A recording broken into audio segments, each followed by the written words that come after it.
The Saints Row reboot has a crap ton of problems, and it was because of this I decided to give myself the challenge of finding what the biggest problem in this game was that, if avoided, could have turned this mediocre piece of trash into a masterpiece. There's a bunch of obvious answers that I did come up with first, such as the story, the wokeness, the characters, the gameplay, the bugs, the way Deep Silver Violation has treated their fans. 75 years later. That was a lot of things I just listed off, but the problem with them is that I found that they were too broad.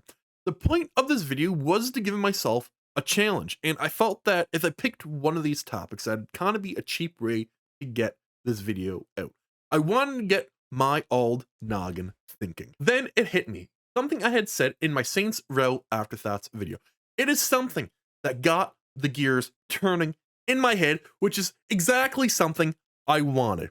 And it made me realize that the reason why, or one of the reasons why, the Saints Row reboot failed is because Violation failed to follow the most important writing rule of all. In the writing industry, there is something called show, don't tell.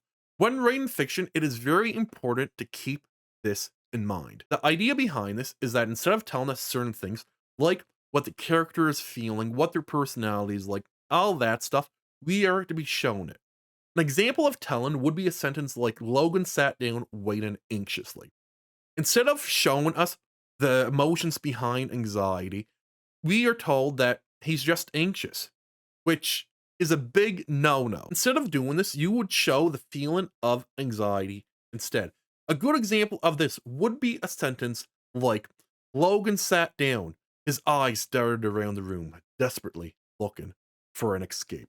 Because in case you guys didn't know, when your anxiety acts up, or when you're in the middle of an anxiety attack, your body is actually entering something called fight or flight mode. With all that being said, I am not a writer, so there are better examples of show, don't tell out there, but that is the general gist of the rule. And the rule is something that the previous Saints Row games have followed really well. We never need to be told every minute that the boss was a psychopath. We knew it, because we've seen him go on Mortar Mayhem, or the brutal way he kills his enemies, such as cutting off their heads, watching as they crush their girlfriends to death, or even just shish kebabbing them. We don't need to be told that he is a psychopath because we are shown that he is one. And the same thing can be said about Johnny Gat. Johnny Gat, he loves murder. At the start of Saints Row 2, he has a body count of over 300 people. He has a constant disrespect for authority figures, and just like the boss, he often murders people across him in brutal ways. And then at the fair other end of the spectrum, we have the boss from the Saints Row reboot. And this is where the writers failed to follow the show, don't tell rule. Instead of showing us they're a psychopath, instead of showing us they're a badass, they need to tell us he is one. And the reason behind this is simple. It's because of the personality this boss has.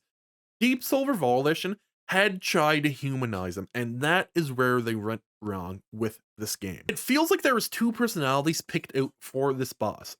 One where he was a badass that kind of encompassed the old Saints Row boss's personality, and the other one where they humanized him, where he was a gangster with a soul. But instead of choosing one or the other, DSV decided to match them together, and we got the mess that was the boss from the Saints Row reboot. What gets me about all of this is that it's not like the writers forgot how to do the show don't tell rule, because we have Nerwally.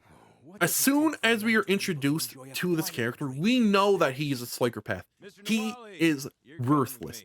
And that is exactly how the boss in the Saints Row reboot should have been. Whether it was through Nerwally's narcissistic personality, the way he brutalized people, which includes cutting out the heart of a rival gang leader, or brutally turning on the boss near the end of the game.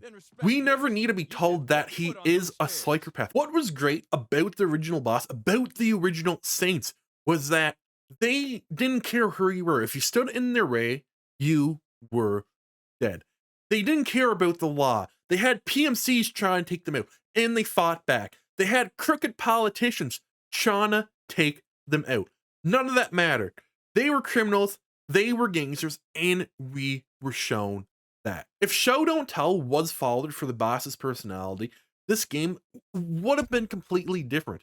Instead of this woke people gang thing, the criminal empire that we get, we actually would have got gangsters, as the game would have formed around his personality. And that's where I think Deep Silver made the biggest mistake. They didn't show us that he was a psychopath. Instead, they just said he was one, as if they were trying to convince themselves that was the truth. But in case you guys didn't know, I'm Gamer Geek. If you could like and subscribe, I'd appreciate it. Peace out.